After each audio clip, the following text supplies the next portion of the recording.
bonito de pênalti.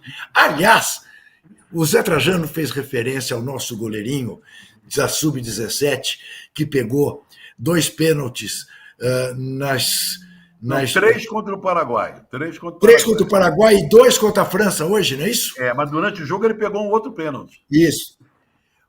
Tivemos também, nesse fim de semana, um jogo maluco no Sub-20 do Campeonato Paulista, né? Entre Santos e São Paulo. São Paulo fez 3-0 no primeiro tempo, Marrinha. 3-0. O Santos empatou o jogo 3-3 e ganhou nos pênaltis. Um negócio de maluco também. De maluco. Não, foi um fim de semana de muita emoção. Aquele jogo da Irlanda contra a Hungria foi histórico também. Foi uma coisa louca. Né? Um gol no último minuto classificando. Né, e os 3 gols do mesmo jogador, né? Parrott. O mesmo jogador, que tinha feito 2 gols em Portugal. Contra Portugal, numa vitória surpreendente da Irlanda, né? Contra Portugal, que era líder disparada do grupo e tudo. Né? Impressionante, impressionante. Mas agora, nós vamos tratar de um assunto que me envergonha. Me envergonha tanto que eu fico ruborizado e sobre o qual eu não quero tratar. Então, eu vou tratar para o nosso Rodrigo Matos, o Marrinha, que vai colocar você a par do que se dá em Parque São Jorge. Marrinha, é possível que o Corinthians sequer tenha uniformes para jogar o próximo jogo contra o São Paulo, quinta-feira, em Itaquera? Juca, para falar a verdade, eu não estava super informado sobre esse assunto, você está me jogando uma fogueira, hein? Mas assim, essa questão de manhã a gente estava discutindo esse assunto, que é possível desvio, né, de uniformes da Nike. Aí o Tirone fez a seguinte observação: não, mas que coisa inusitada, como se fosse uma coisa surreal. Aí eu fui puxar as coisas, eu puxei uma matéria do Perrone, não sei se você lembra, ainda na Folha, do Dualib, que tinha pagado calcinha da secretária com as contas do Corinthians. Aí você tinha o cartão de crédito do Andrés com aquele Réveillon inteiro dele pago lá. O Duduílio tinha não sei o quê. Então, tipo assim, é mais um capítulo, né? Não é uma coisa que a gente fala assim, nossa, que surpresa, estão desviando uniformes no Corinthians na gestão anterior, né? Que é a suspeita, né? Não é ainda comprovado, mas tem um relatório interno demonstrando isso. Então, assim, é um gigante que vai sendo espoliado aos poucos. E é por isso que eu disse que eu não queria tocar no assunto, porque eu morro de vergonha, porque sempre que se toca nesse assunto, são lembrados outros assuntos que há anos infestam o Corinthians, né? E parece que não tem fim. Agora, quero te lembrar, Marrinha, que não apenas no Corinthians. Isto se deu também na CBF, se lembra, ainda na gestão Ricardo Teixeira. Lembra que descobriu-se um furto de camisas? Já teve outros casos. E assim, esses casos de furto de camisa, porque camisa, quando faz o contrato de patrocínio, camisa é dinheiro. É bom as pessoas lembrarem disso. O cara faz aquela conta lá, sempre quando tem aqueles anúncios de patrocínio, vai ser 40 milhões o contrato da Adidas com o clube X. 5, 6 milhões disso aí é material esportivo, é dinheiro isso aí é contabilizado e conta lá no caixa do clube. Então, quando você desvia esse negócio, você está, na verdade, desviando dinheiro do clube. É isso. Se ficar comprovado, né, a gente vai esperar o fim das investigações aí, mas esse tipo de coisa. E já aconteceu, como você disse, na CBF, eu tenho certeza que já deve ter acontecido em outros clubes. Eu lembro de alguns casos aqui de cabeça, não vou citar porque eu vou acabar errando, porque eu estava lembrando muito, mas eu tenho certeza que aconteceram em outros casos. E esse material esportivo é dinheiro. Muito bem, vamos falar de cultura.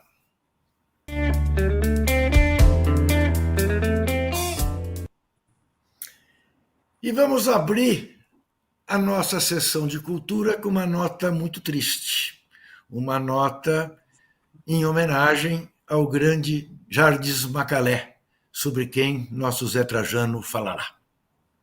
Olha, o Macalé foi sensacional, sabe? Ele era fora do esquadro, assim, sabe? Não remava na nau dos sensatos, era da nau dos insensatos, irônico, criativo, lutou contra a maré das gravadoras, Ele era um grande violonista, no início ele era um grande violonista.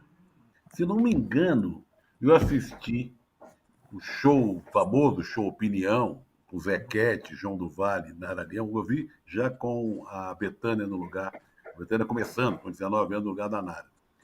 Tinha um violão ao vivo, se não me engano, era ele que tocava no palco. Então ele foi um grande, gravou muito com o violão. E foi parceiro depois. Depois começou a ter a carreira dele como cantor, que ele cantava de um jeito muito próprio, né, tirava sons, assim. Mas parceiro de jeito. Ele foi parceiro do Glauber Rocha, você sabia? Tem uma versão do hino nacional que ele fez com o Glauber que é sensacional. O grande parceiro dele foi o Capinã, grande letrista baiano, poeta baiano. Aliás, ele tem o Gotham City, é sensacional, mas ele tem algumas músicas assim, irônicas. Ele gostava de gravar músicas antigas também, do tempo de Orlando Silva. Agora, a obra-prima dele, para mim, é Movimento dos Barcos. Parceria dele com o Capinã. Quem não ouviu, vai lá no Spotify, coloca lá, Movimento dos Barcos. É um negócio. Uma música de uma tristeza absoluta, mas de uma melodia riquíssima, uma letra maravilhosa do Capinã. Uma figura que tijucano, viu? Mais um tijucano, aquelas coisas de tijucano da Baixada ali do Morro da Formiga, né? Eu sempre falo que a Tijuca é o berço da música popular brasileira, o pessoal fica invocado comigo. É claro que o Tom Jobim nasceu lá, com 2 anos foi para Ipanema, que o Milton Nascimento nasceu lá, ainda menino, foi para Três Pontas, que o Macalé ainda durou um pouco mais ali no Morro da Formiga, mas também acabou indo para Ipanema. O Erasmo Carlos, né, se revelou ali, mas é impressionante que é mais um tijucano, né? E é impressionante a repercussão da morte dele. Ele não foi um compositor, um cantor, um músico de grande venda de discos, de muito prestígio, assim, nacional, mas deixou uma legião de fãs impressionante. Tá mudo, Juca. Tá muda, Juca? Você falou outro dia, não, você falou agora em Antônio Carlos Jobim. Eu tirei o meu áudio porque tem alguém batendo um martelo aqui no apartamento de cima, embora o condomínio proíba que se bata martelo depois das 18 horas. Paciência, vai com martelo e tudo. É um programa especial de 1h30, então tem direito à martelada. Mas eu ouvi alguém dizer, e eu não sabia dessa informação, que o João Saldanha era primo do Jobim. Sim, sim. O nome do Jobim, Antônio Carlos Brasileiro Jobim, né? De Almeida, se não me engano. Aquele colégio brasileiro de Almeida, que tinha, não sei se tem até hoje ali em Ipanema, era da família, o colégio brasileiro de Almeida. O Jobim, o Saldanha, era parente, se não me engano, era primo, né, do Antônio Carlos Jobim. O nome do Saldanha, como é que era o nome do Saldanha inteiro? Vamos pegar aí o Rubens. Vamos pegar o nome inteiro do Saldanha. Agora tá me dando um branco aqui. Não sei. João Alves Jobim Saldanha. Alves Jobim Saldanha, isso. Jobim Saldanha, tá explicado. Tá certo. Tá explicado. Primo. Muito bem. Olha aqui. Eu quero recomendar 2 livros. 2 livros. Um que eu recebi ontem e que já dei uma boa olhada, uma história surpreendente que eu não conhecia. O autor se chama Breno Costa, o título do livro é O Jogo Subversivo. É a história de Eugênio Tchemp, fugitivo da Revolução Russa, que virou jogador de futebol e foi líder sindical comunista perseguido pela ditadura militar no Brasil. O livro conta as histórias dele como jogador e como líder sindical, líder de greves durante a ditadura, foi preso e foi um bom jogador de futebol. É da editora Insular, O Jogo Subversivo, a história de Eugênio Tchemp. Ele jogou no São Paulo, jogou no Botafogo e jogou no Náutico. Chegou a integrar a seleção pernambucana em 1940. Quer dizer, era um bom jogador de futebol. E fugindo da Revolução Russa, acabou se transformando em membro do Partido Comunista Brasileiro e líder de greves operárias aqui no Brasil durante a ditadura. E outro livro que eu me envergonho de não ter conhecido antes. Zé Trajano, se você me disser, puxa, Juca, que vergonha mesmo, estou cansado de conhecer, eu vou ficar mais ruborizado ainda. Acho que o Marrinha talvez não tenha realmente motivos para conhecer, porque é um livro lançado aqui em São Paulo, num esforço da autora e do marido da autora, que é o editor.